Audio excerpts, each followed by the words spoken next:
Bonjour, une nouvelle vidéo pour des élèves de première. Le thème est classique. Il s'agit d'étudier donc le coût minimal de fabrication ici d'une boîte. Dans l'énoncé de l'exercice, on dit que donc une boîte sans couvercle a la forme d'un parallélépipède rectangle qui est dessiné ici. Sa base est donc un carré ici de côté x exprimé en mètres avec bien sûr x strictement plus grand que 0.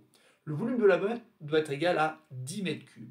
La base est fabriquée à l'aide d'un matériau qui coûte 5 € par mètre carré, tandis que les faces latérales sont construites à l'aide d'un matériau qui coûte 2 € par mètre carré. On note H la hauteur de la boîte et C le coût de fabrication d'une boîte. Dans un premier temps, on nous demande d'exprimer H en fonction de x. Ensuite, il faudra montrer que pour tout x strictement plus grand que 0, C de x est égal à 5x au cube plus 80, le tout sur x. Troisièmement, on note C', donc la fonction dérivée de C. Il faudra montrer que pour tout x strictement plus grand que 0, C' de x est égal à 10x au cube moins 80, le tout sur x au carré. Et enfin, quatrièmement, étudier les variations de la fonction C pour trouver les dimensions de la boîte pour lesquelles le coût de fabrication est minimal. Il s'agit donc bien ici d'un problème assez classique où on utilise donc une fonction pour essayer de trouver un extrémum. Ici, donc c'est un minimum pour une fonction qui est un coût de fabrication. Je vous laisse le temps donc d'appuyer sur pause, essayez donc de répondre à ces 4 consignes et simplement après, vous pouvez lire la suite de la vidéo afin d'avoir une correction de cet exercice.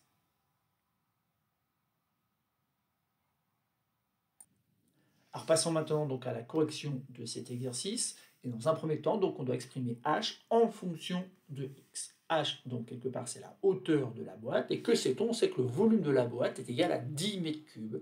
Donc c'est pas très compliqué ici, il suffit simplement de se rappeler de la formule qui donne le volume d'un pavé droit, d'un parallélépipède rectangle. Et cette formule, on peut l'exprimer de la manière suivante. Donc c'est la base multipliée par la hauteur.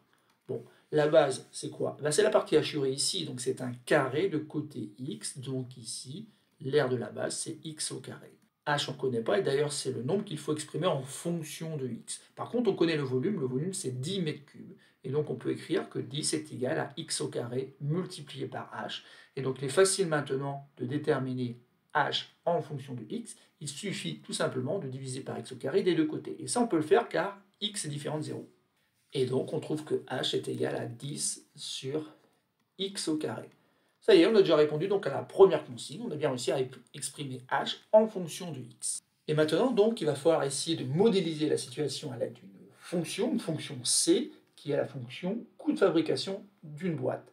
Et donc, cette fonction c, apparemment, elle admet pour expression c de x est égal à 5x au cube plus 80, le tout sur x. Donc, il faut montrer en effet que c'est comme ça que s'exprime c de x. Et pour cela, donc, on va calculer tout simplement le coût de fabrication d'une boîte en fonction de la dimension x qui correspond ici à l'arête de ce pavé. Donc ici, on va prendre donc C de x. Donc attention, ici, le coût de fabrication, donc il y a ici quelque part la base qui est hachurée et dont on sait qu'elle est fabriquée avec un matériau qui coûte 5 € du mètre carré. Donc on peut écrire donc base multipliée par 5, où ici, la lettre B représente l'aire de la base. Puis ensuite, on a 4 faces latérales. Donc je peux écrire 4 fois F, multiplié donc par 2, qui correspond donc au coût de fabrication par mètre carré du matériau utilisé pour les faces latérales. Bien sûr, ici, je peux faire ce calcul, car bien sûr, les 4 faces latérales ont la même dimension. Ce sont des rectangles de côté X et de côté H. D'ailleurs, je vais m'en servir pour la suite. Donc, je me rappelle que la base, en fait, c'est un carré de côté X, donc l'aire de la base est donnée par X au carré. Donc, X au carré multiplié par 5, plus 4 fois l'aire d'une face latérale qui est un rectangle ici, donc qui a pour longueur par exemple x et pour largeur finalement h. Donc voilà l'expression que j'obtiens, mais attention ici, il va falloir donc remplacer h par le résultat qu'on avait obtenu tout à l'heure, c'est-à-dire 10 sur x au carré. Donc je pourrais écrire que c'est 5x au carré, 4 fois 2 ça donne 8, 8x multiplié, donc je viens de dire par 10 sur x au carré.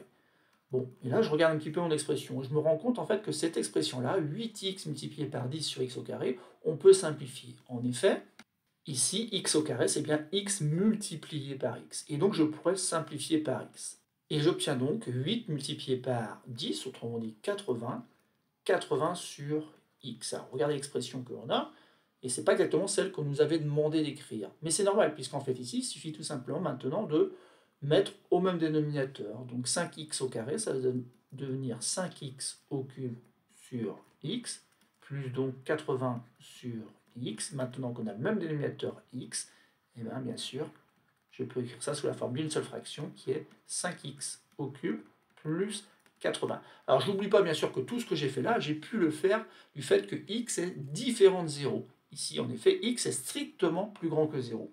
Et donc c'est pour cela que j'ai pu écrire des choses comme 10 sur x au carré, et surtout je peux obtenir une fonction donc, qui va être définie simplement pour les x strictement positifs.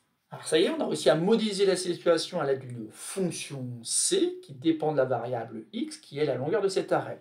Et bien sûr, il est facile de deviner quelle sera la prochaine question. Il va falloir donc calculer la fonction dérivée de la fonction c, afin, dans un second temps, de pouvoir étudier les variations de cette fonction c.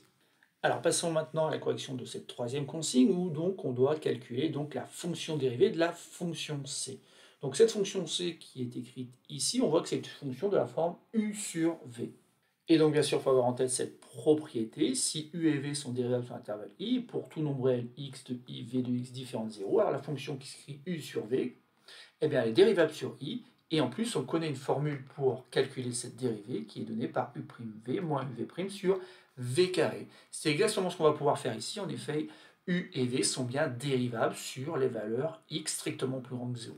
Et donc, bien sûr, il est important d'expliciter donc les fonctions u et v. Donc, la fonction u, c'est 5x au cube plus 80, tandis que la fonction v, c'est tout simplement la fonction qui est x fait correspondre x. Pour réussir le calcul donc de la fonction dérivée, il nous faut aussi donc la dérivée de la fonction u.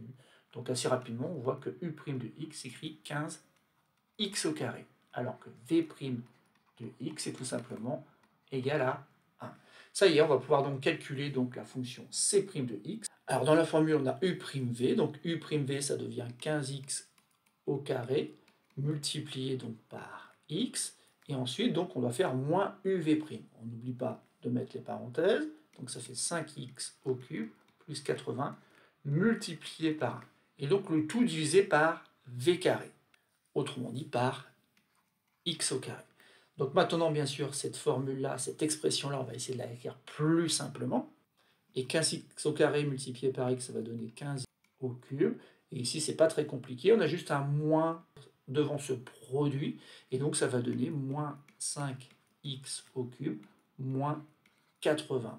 On voit qu'on peut réduire ces deux termes en x au cube pour obtenir à la fin 10x au cube moins 80 sur x au carré. C'est exactement donc l'expression qu'on devait trouver. Voilà, il ne nous reste plus donc qu'à étudier le signe de cette fonction dérivée. C'est ce qu'on va nous demander à la question numéro 4. En effet, puisqu'on nous demande d'étudier les variations de la fonction c, on sait très bien qu'il faut étudier donc le signe de c' de x. Or, c' de x, c'est un quotient avec un dénominateur x au carré. Déjà, on sait une chose du coup. On sait que le dénominateur x au carré, lui, il est tout le temps positif. Et donc, le raisonnement qu'on va avoir ici, c'est tout simplement de dire que c' de x, finalement, il est du signe du numérateur. En effet, ici, finalement, la valeur de x au carré étant tout le temps positif, le signe, forcément, ne dépend que du numérateur. Et ce numérateur a pour expression donc 10x au cube moins 80. Donc, il s'agit de déterminer quand est-ce que cette expression, par exemple, est positive. Et là, bien sûr, il y a un petit problème, c'est que dans la plupart des exercices que vous avez sûrement traités en classe de première, vous n'aviez pas d'expression avec un x au cube. Donc ici, comment on va s'y prendre? On ne peut pas utiliser donc les méthodes classiques, pas de discriminant. Discriminant, c'est réservé donc à des expressions du second degré. Et donc, il faut penser à autre chose. Et en fait, c'est pour cela que j'ai écrit le travail qu'on avait à faire de cette façon-là. C'est tout simplement parce qu'en fait, ici, on va pouvoir utiliser un résultat de classe de seconde lié au sens de variation de la fonction cube. Je rappelle donc dans un premier temps que l'allure de la courbe qui représente donc la fonction cube, c'est cette courbe-là qui passe par l'origine du repère et surtout qui représente une fonction qui est strictement croissante. Et ça, c'est un résultat très important. La fonction cube est strictement croissante sur R, et ça, c'est quelque chose qu'on va donc pouvoir utiliser pour manipuler des inégalités. On a notamment le résultat suivant. Pour tout réel A et B, si A est inférieur strictement à B, ça équivaut à dire que A au cube est inférieur strictement à B au cube. Et ça va me permettre de déterminer pour quelle valeur de x cette expression 10x au cube moins 80 est strictement plus grand que 0. En effet, dans un premier temps, donc je peux dire que 10x au cube doit être strictement plus grand que 80.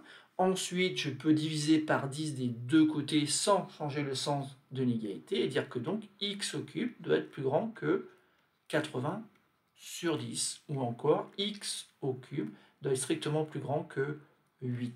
Et donc ça veut dire qu'en fait, l'expression est strictement positive si et seulement si, finalement, x au cube est strictement plus grand que 8.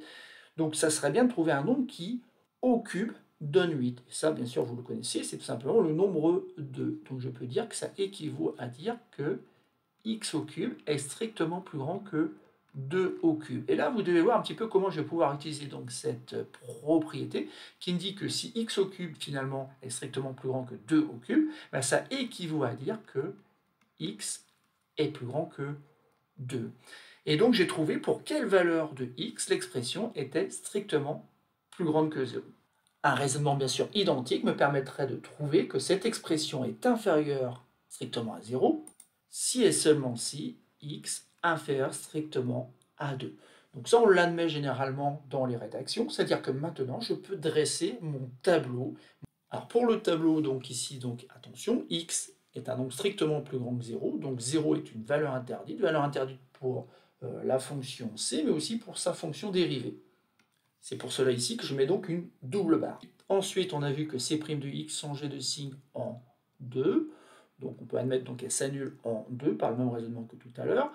On a vu surtout que c' de x était positif dès lors que x était strictement plus grand que 2. Donc je mets un plus ici, et j'ai montré aussi que finalement, on a un résultat qui dit que c' de x est négatif sur l'intervalle 0 exclu 2. Et donc on a une fonction c qui est strictement décroissante dans un premier temps sur l'intervalle 0, 2, 0 exclu, et strictement croissante sur 2 plus l'infini. On a donc bien ici un minimum, puisque c' de x s'annule en changeant de signe. Il ne nous reste plus qu'à calculer finalement l'image de 2 par la fonction c. Je remplace donc x par 2 dans l'expression de c de x. Attention, ne vous trompez pas, c'est bien sûr pas dans c' de x qu'il faut remplacer. Donc ici, ça fait 5 fois 2 au cube, autrement dit 5 fois 8, 40. Donc 40 plus 80 sur 2, ça fait 120 sur 2, qui donne donc 60. Donc le minimum ici est égal à 60.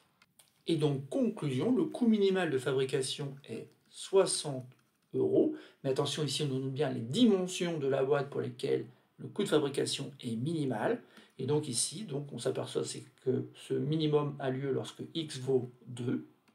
Alors ici, donc ça fait 2, première dimension, ici, 2, 2, et puis pour h, h, je vous rappelle que c'est quelque chose qui s'exprime comme étant 10 sur x au carré. Donc assez rapidement, si on remplace x par 2, ça fait 10 sur 4, ce qui fait donc 2,5. Et donc ici, on a une boîte qui a cette dimension-là, encore une fois, 2, 2 et 2,5, le tout bien sûr en mètres. Voilà, c'est terminé pour ce petit exercice, un exercice un peu différent pour lequel on a eu besoin de réutiliser un résultat de classe de seconde qui est lié au sens de variation de la fonction cube. Pour le reste, ça reste du très classique, il fallait étudier le signe de la dérivée d'une fonction afin d'obtenir le sens de variation de cette fonction de départ.